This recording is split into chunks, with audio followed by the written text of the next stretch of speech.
Chapter 14, wherein are inserted the despairing verses of the dead shepherd, together with other incidents not looked for. The Lay of Chrysostom. Since thou dost in thy cruelty desire the ruthless rigour of thy tyranny, from tongue to tongue, from land to land proclaimed, the very hell will I constrain to lend. This stricken breast of mine deep notes of woe, to serve my need of fitting utterance, and as I strive to body forth the tale of all I suffer, all that thou hast done, forth shall the dread voice roll, and bear along shreds from my vitals torn for greater pain.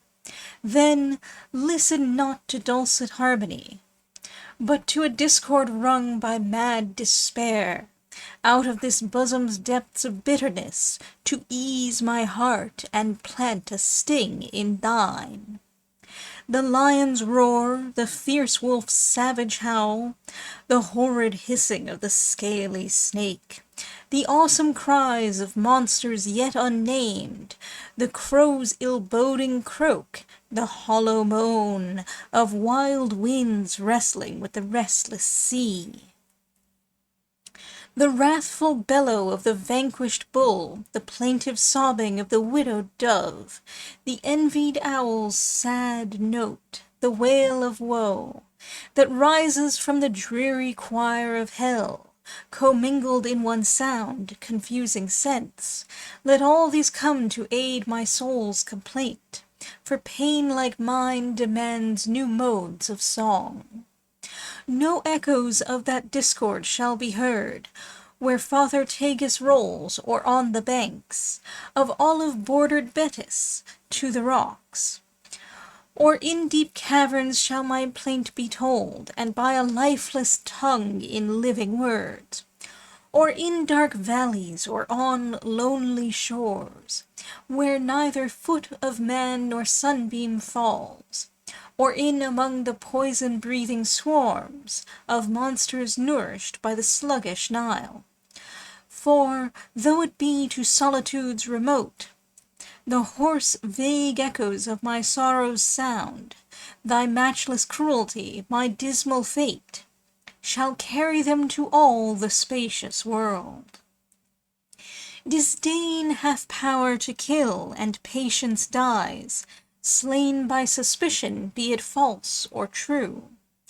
And deadly is the force of jealousy. Long absence makes of life a dreary void. No hope of happiness can give repose to him that ever fears to be forgot, and death, inevitable, waits in hall. But I, by some strange miracle, live on, a prey to absence, jealousy, disdain, racked by suspicion as by certainty, forgotten, left to feed my flame alone. And while I suffer thus, there comes no ray of hope to gladden me athwart the gloom, nor do I look for it in my despair, but rather clinging to a cureless woe, all hope do I abjure forevermore. Can there be hope where fear is?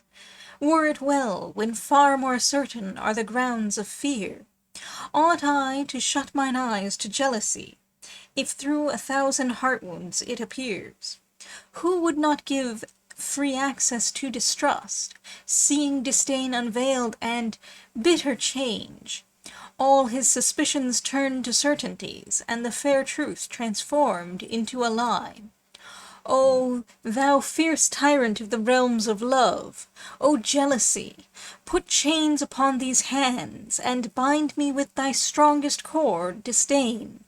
But woe is me, triumphant over all, my sufferings drown the memory of you. And now I die, and since there is no hope of happiness for me in life or death, still to my fantasy I'll fondly cling. I'll say that he is wise who loveth well, and that the soul most free is that most bound. in thraldom to the ancient tyrant Love. I'll say that she who is mine enemy, in that fair body hath as fair a mind, and that her coldness is but my desert, and that by virtue of the pain he sends, Love rules his kingdom with a gentle sway. Thus self-deluding and in bondage sore, and wearing out the wretched shred of life, to which I am reduced by her disdain, I'll give this soul and body to the winds, all hopeless of a crown of bliss in store. Thou whose injustice hath supplied the cause that makes me quit the weary life I loathe, as by this wounded bosom thou canst see, how willingly thy victim I become, let not my death, if haply worth a tear, cloud the clear heaven that dwells in thy bright eyes. I would not have thee expiate in aught the crime of having made my heart thy prey, but rather let thy laughter gaily ring, and prove my death to be thy festival.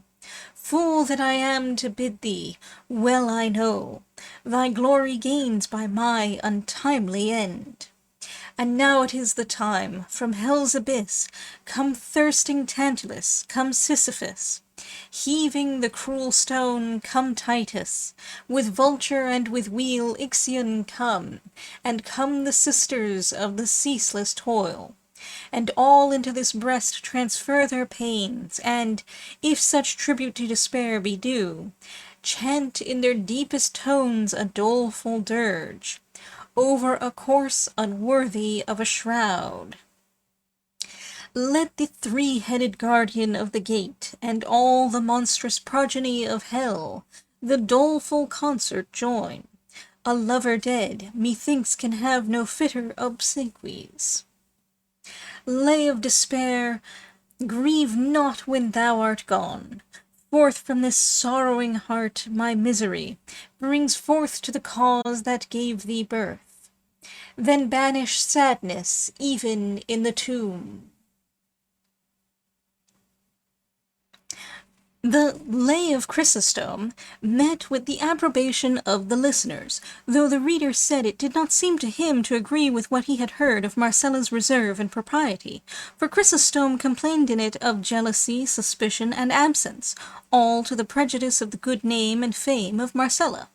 To which Ambrosio replied as one who knew well his friend's most secret thoughts. Señor, to remove that doubt I should tell you that when the unhappy man wrote this lay he was away from Marcella, from whom he had voluntarily separated himself, to try if absence would act with him as it is wont. And as everything distresses and every fear haunts the banished lover, so imaginary jealousies and suspicions, dreaded as if they were true, tormented Chrysostom. And thus the truth of what report declares of the virtue of Marcella remains unshaken, and with her envy itself should not and cannot find any fault, save that of being cruel, somewhat haughty, and very scornful.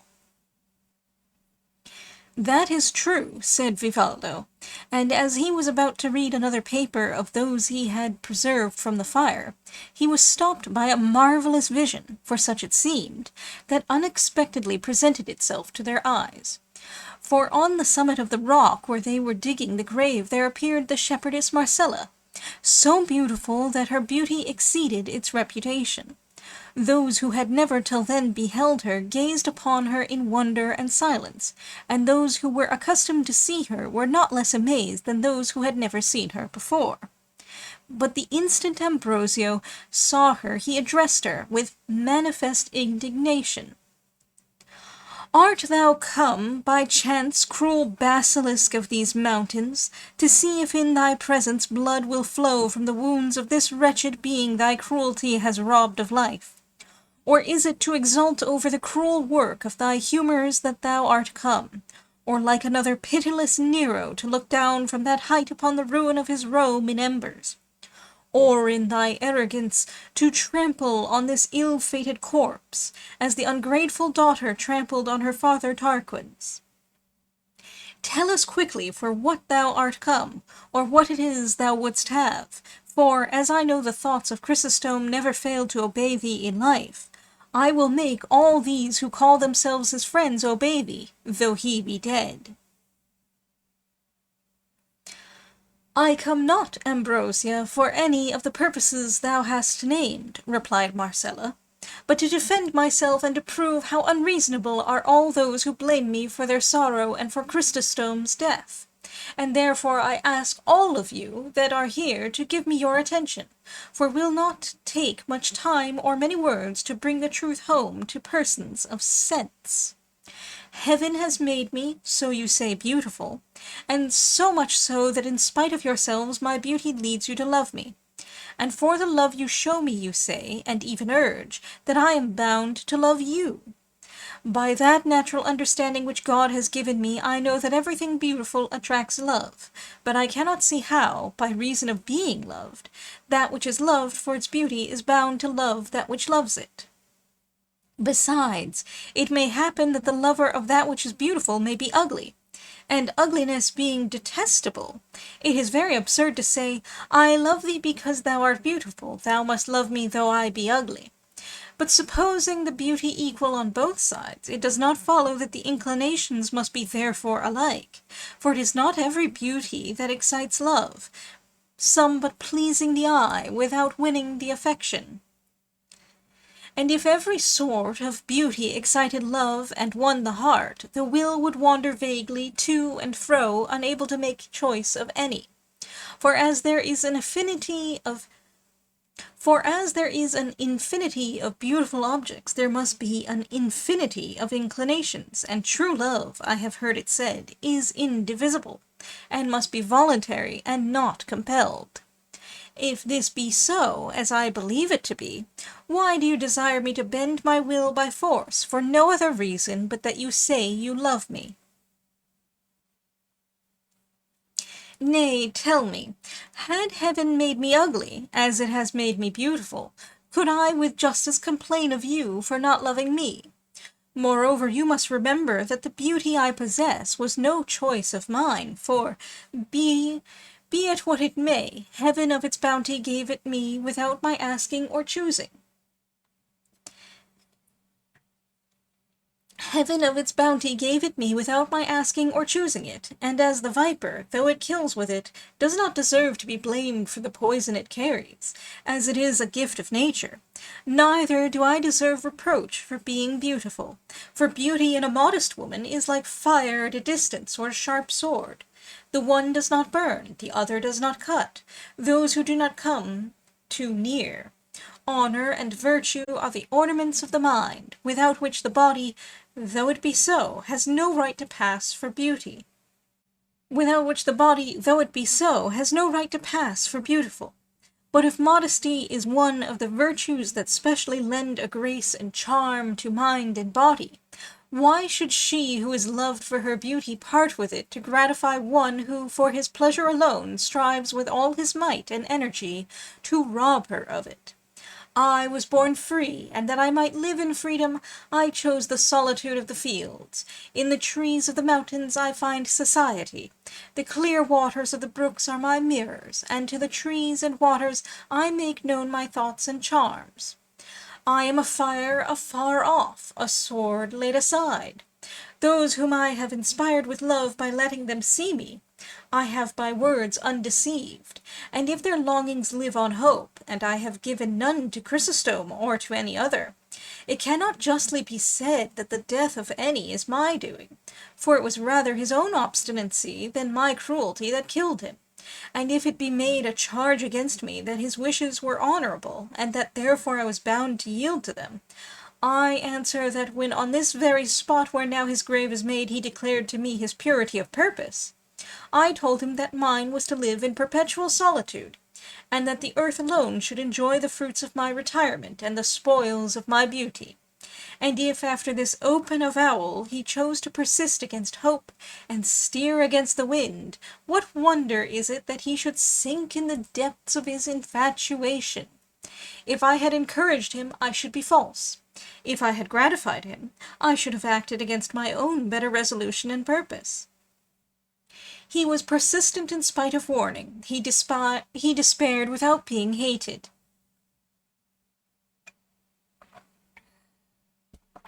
Bethink you now if it be reasonable that his suffering should be laid to my charge.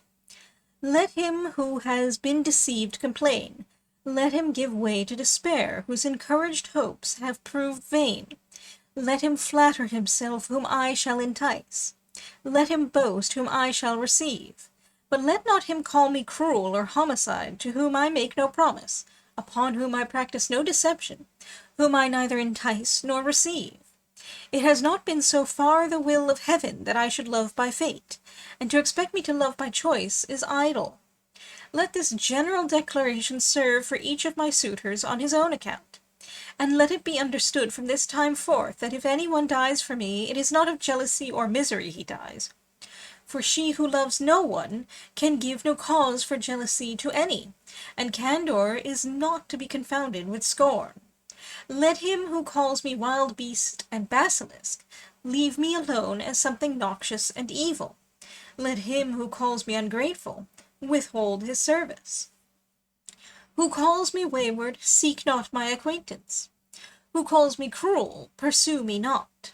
For this wild beast, this basilisk, this ungrateful, cruel, wayward being has no kind of desire to seek, serve, know, or follow them.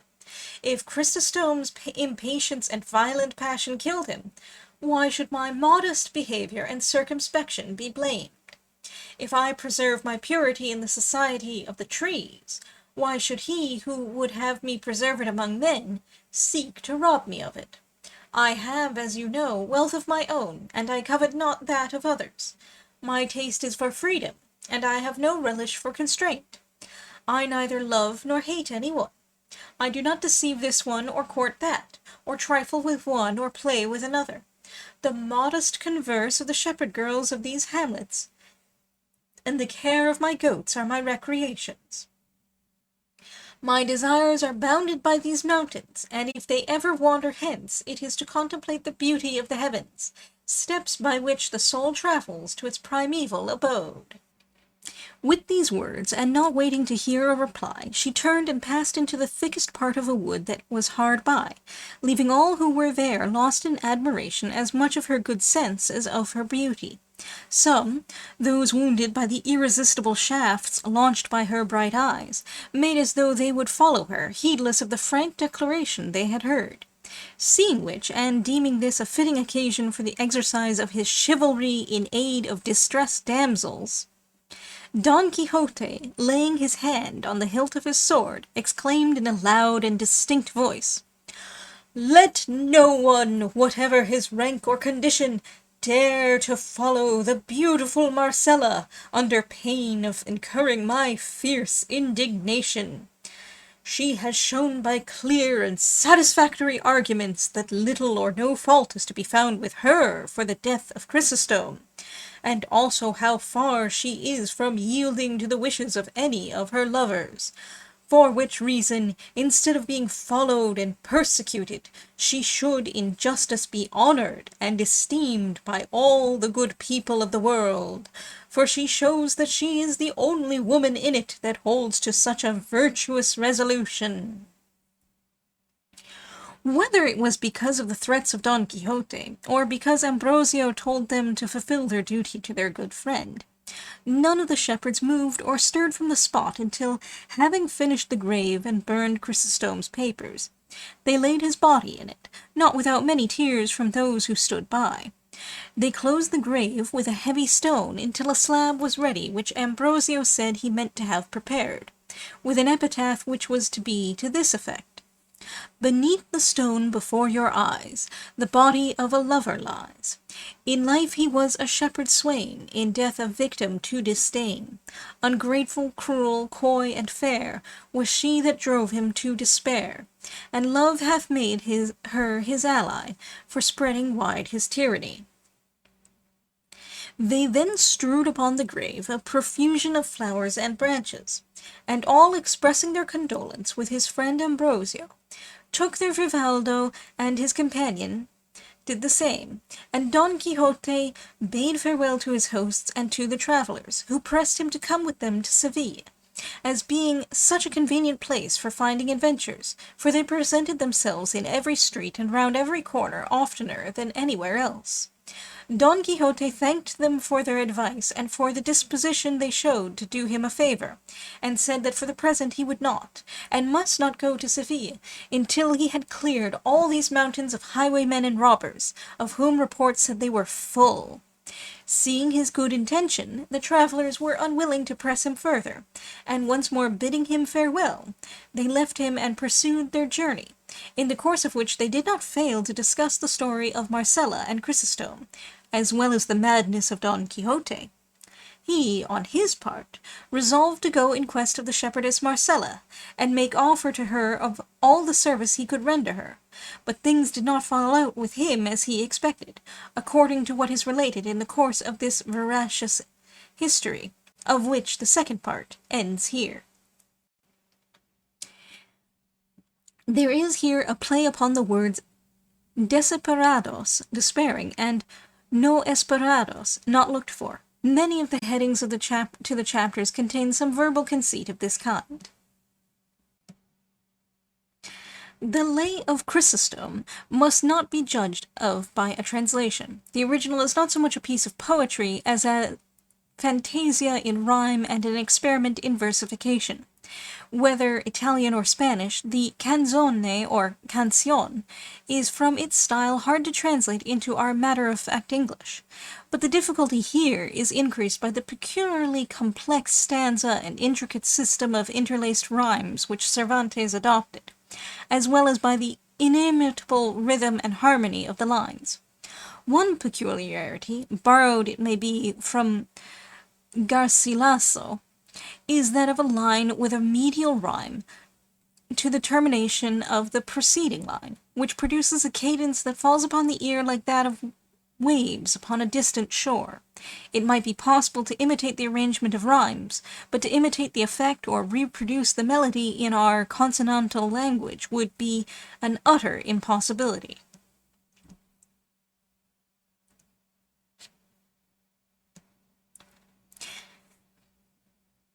And the hoarse sobbing of the widowed dove, Drummond of Hawthornden.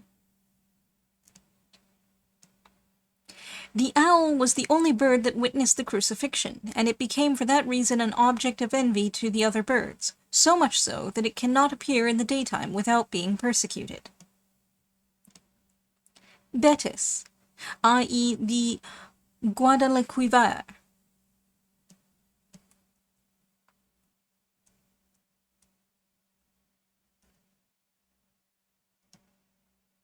It was the corpse of Servius Tullius that was so treated by his daughter Tullia, the wife of Tarquin, but Cervantes followed an old ballad in the Flor de Enamorados, which has Tullia hija de Tarquino,